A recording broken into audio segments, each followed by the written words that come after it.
وقت شہادت ان کی عمر مبارک 75 برس تھی۔ امام کی نظر میں حبیب کا ایک خاص مقام تھا، اسی لیے انہوں نے ان کو میسرہ کا سالار منتخب کیا۔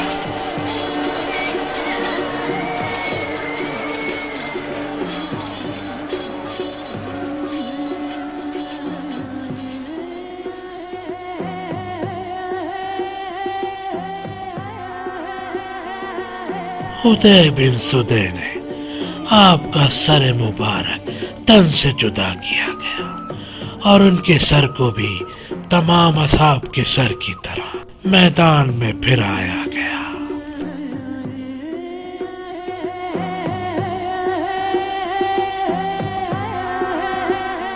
اور صبح عاشورہ کی طرف منہ کر کے کھڑا ہوتا ہے اور اصحاب حسین کو سلام کرتا ہے۔ سلام شہدائے طف پر، سلام عدل و انصاف اور عزت و کرامت چاہنے والوں اور نیکیوں کا حکم دینے والوں پر، اصحاب حسین علیہ السلام۔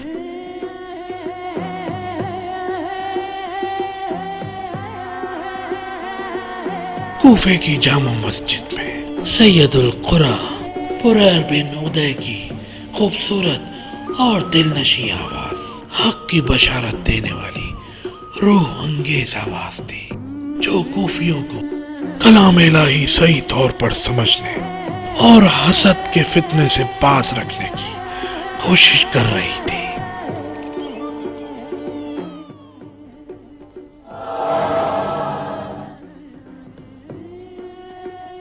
بریر بن خزیر ہمدانی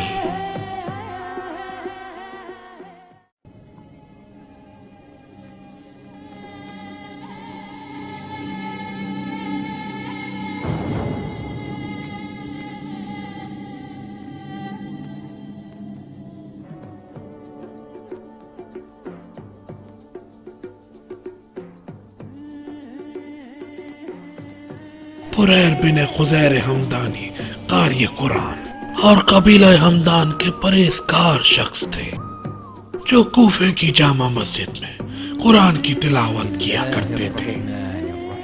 کوفی ان کا بہت احترام کرتے تھے اور ان کے تقوی کی تعریف کرتے تھے، اور سب انہیں سید القرا کے نام سے جانتے تھے۔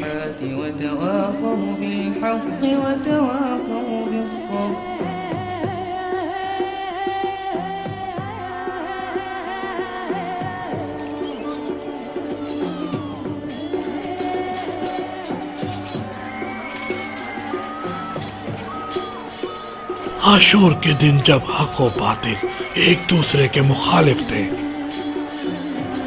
بریر بن خزیر نے اپنے امام سے میدان جنگ میں جانے کی اجازت چاہی۔ لشکر عمر سعد سے یزید ابن موقل باہر آیا اور کہا، اے بریر ابن خزیر، دیکھا خدا نے تمہارے ساتھ کیا کیا؟ بریر نے کہا، خدا کی قسم، خدا نے میرے ساتھ اچھا اور تیرے ساتھ برا سلوک کیا ہے۔ یزید بن موقل نے جواب دیا، تم جھوٹ بولتے ہو، اس سے پہلے تو تم جھوٹ نہیں بولتے تھے، جو تم کہتے تھے تمہیں یاد ہے، کچھ ہی دنوں میں تمہیں جھوٹ بولنا آ گیا۔ کیا تمہیں پتہ نہیں کہ جھوٹ بولنا گناہ کبیرہ ہے؟ بریر بن خزیر نے کہا، آؤ ہم لعنت کریں کہ جھوٹے پر خدا کا عذاب نازل ہو، اور جو باطل ہے وہ ہلاک ہو جائے، اور ظالم بھی وہ باہر آئے اور لعنت کے لیے ہاتھ اٹھائے، اور پھر جنگ شروع کی۔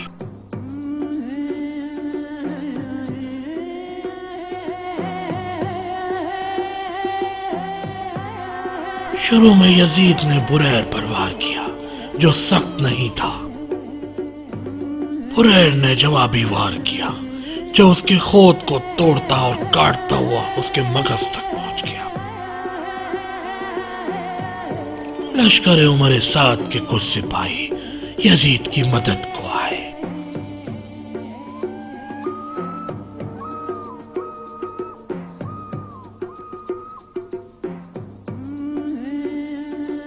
ایک نے نیزہ بریر کی پشت پر مارا اور پھر ظالموں نے تلوار کے وار کر کر کے انہیں شہید کر دیا۔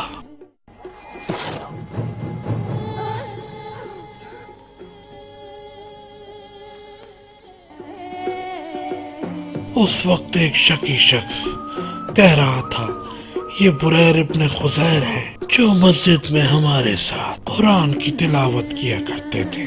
بریر شہید ہو گئے اور ان کی ملکوتی آواز جاویداں ہو گئی۔ بسم اللہ الرحمن الرحیم انا اعطیناک الکوثر فصل لربک وانحر۔ بہت سے لوگوں نے دیکھا کہ وہ خون سے لت پت اپنے جنازے سے اٹھے اور اپنے قاتل کی طرف دیکھ کر کہا اے ازدی شخص، تو نے میرے حق میں وہ نیکی کی ہے جو آج تک کسی نے بھی نہیں کی۔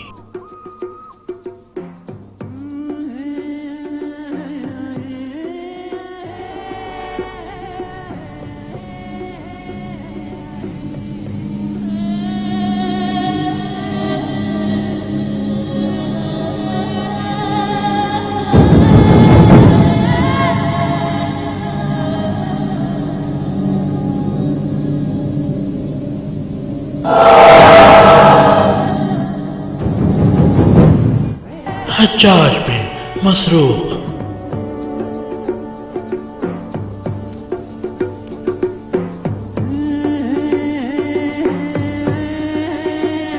حجاج بن مسروق کوفے کے رہنے والے تھے، امیر المومنین کے صحابی اور حضرت مسلم کے ساتھی تھے۔ جب امام حسین نے مکے سے سفر اختیار کیا، حجاج نے مکے کا رخ کیا تاکہ امام سے ملاقات ہو۔ جب وہ امام کے پاس پہنچے تو ان کے ہمراہ ہو لیے۔ وہ امام کے قافلے کے مؤذن تھے۔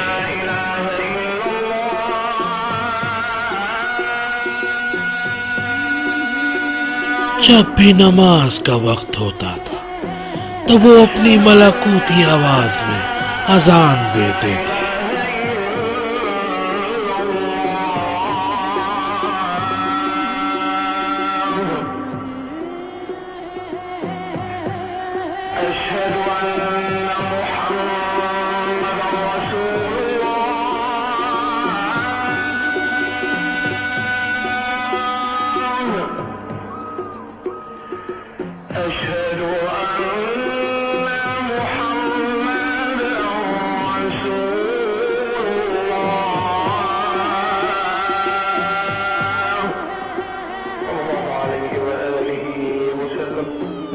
یہ حجاج کی اذان کی ہی آواز تھی کہ اہل آسمان بھی حسین کی اقتدا میں نماز پڑھنے کو بےتاب ہو گئے۔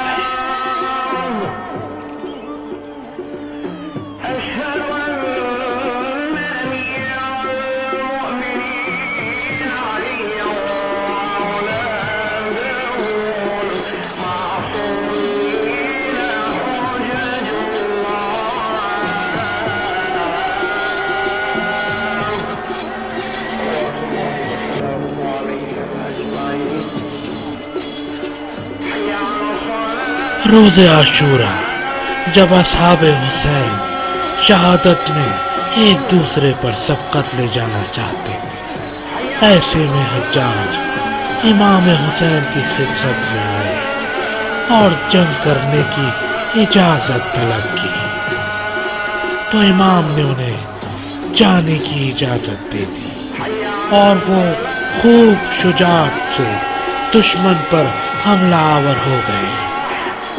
وہ جب بہت شدید زخمی ہو گئے تو امام کی خدمت میں حاضر ہو کر انہوں نے کہا کہ میں نے اپنی جان آپ پر قربان کر دی۔ اور آج کے دن میں آپ کے نانا اور بابا سے ملاقات کروں گا۔ آپ کے بابا علی جو کہ رسول خدا کے وصیے پر حق ہے۔